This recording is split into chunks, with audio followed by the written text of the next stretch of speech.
Good morning all. ఈరోజు మనము can, May, could ల ఉపయోగం తెలుసుకుందాం. కెన్, మే, కుడ్లు ఇవి హెల్పింగ్ వర్బ్స్. కెన్ అంటే సామర్థ్యాన్ని తెలియజేస్తుంది, మే అంటే భవిష్యత్తులో జరగబోయే పని, అలాగే రిక్వెస్ట్ని తెలియజేస్తుంది. కుడ్ అంటే కెన్కి ఫాస్ట్ ఫామ్. వీటి ఉపయోగాన్ని తెలుసుకుందాం. కెన్ అనేది సామర్థ్యాన్ని తెలుపుతుంది. కెన్ అనేది సహాయక క్రియ. రజని, నువ్వు సితార్ వాయించగలవా? Rajani, can you play sitar అంటే వాయించగలవా అనేది సామర్థ్యాన్ని తెలియజేస్తుంది. సో ఇక్కడ కెన్ అనేది వాడుతున్నాం. క్యాన్ యూ ప్లే సితార్ అంటే కెన్ యూ అనేది హెల్పింగ్ ప్లేస్లో ఉంది, హెల్పింగ్ వర్బ్ ప్లేస్లో. ఇది క్వశ్చన్, దానికి ఆన్సర్. అవును, నేను ఫ్లూట్ కూడా వాయించగలను. Yes, I can play the flute as well అంటే నేను సితార్ వాయించగలను, ఫ్లూట్ కూడా వాయించగలను అని చెప్తుంది. సో సామర్థ్యాన్ని చెప్తుంది కాబట్టి yes, I can play the flute as well, ఇంకా సితార్ కూడా వాయించగలనని చెప్తుంది. నెక్స్ట్ రజని, నాకు పుస్తకాలు తిరిగి ఇవ్వగలవా అంటే ఇది కూడా సామర్థ్యాన్ని తెలియజేస్తుంది. Can you return my books అంటే మనకి ఎవరైనా బుక్స్ ఇస్తారు, ఇచ్చినప్పుడు వాటిని మళ్ళీ తిరిగి ఇవ్వమని అడుగుతూ ఉంటాం. సో ఇలా అడుగుతుంది, can you return my books, can you return my books, నా పుస్తకాలు తిరిగి ఇవ్వగలవా అని అడుగుతుంది. క్వశ్చన్. లేదు, నేను వాటిని ఇంకా తిరిగి ఇవ్వలేను అంటే ఇవ్వగలను అంటే కెన్ అని వస్తుంది, ఇవ్వలేను అంటే కెనాట్ అని వస్తుంది.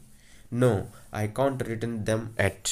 No, I can't return them at ఇంకా నేను వాటిని తిరిగి ఇవ్వలేను అంటే ఆ పుస్తకాలు ఏవైతే ఉన్నాయో వాటిని నేను తిరిగి ఇవ్వలేను సమయానికి అని చెప్తుంది. రజని, మీకు సంస్కృతం చదవవచ్చా? ఇది కూడా సామర్థ్యాన్ని తెలియజేస్తుంది. Can you read Sanskrit? Question. Can అంటే సామర్థ్యాన్ని తెలియజేస్తుంది. కెన్ యూ రీడ్ చదవగలవా సంస్కృత్, మీకు సంస్కృత్ చదవగలవా అంటే చదివే సామర్థ్యం ఉందా అని అడగడం. అవును, నేను చదవగలను. Yes I can. కొంతమంది చదవలేరు, కొంతమంది చదవగలరు. సో ఇతను చదవగలడు. ఎస్ ఐ కెన్, అవును నేను చదవగలను.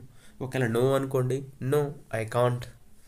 నో ఐ కాంట్ నేను చదవలేను అనడానికి ఐ కాంట్ అంట. నెక్స్ట్ మే అంటే జరగవచ్చు అంటే ఏదైనా భవిష్యత్తులో జరగబోయే పనులను చెప్తుంటాం. అలాగే అభ్యర్థన, రిక్వెస్ట్, ఏదైనా ఒక రిక్వెస్ట్ చేసినప్పుడు ఫార్మల్ రిక్వెస్ట్ కింద మేని వాడతాం.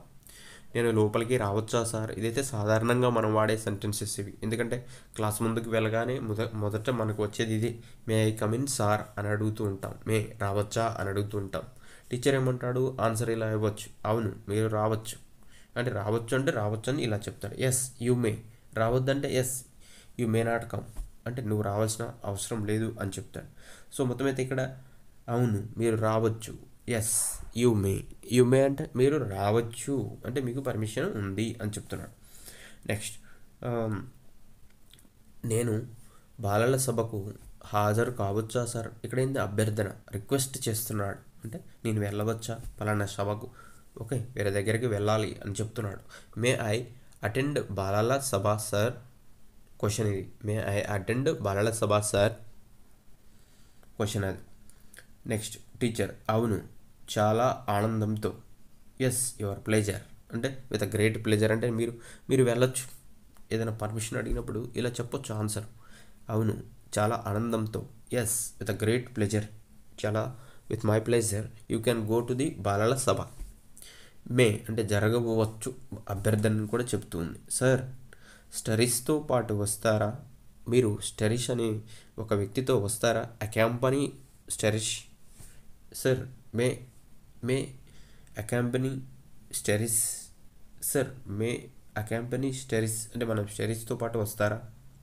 టీచర్, లేదు మీరు ముందుగా మీ పని పూర్తి చేయండి అంటే ఇలా చెప్తుంది టీచర్. లేదు మీరు ముందుగా మీ పని పూర్తి చేయండి, మీ పని మీరు పూర్తి చేయండి, ఓకే నేను ఎక్కడికి రావడం లేదు.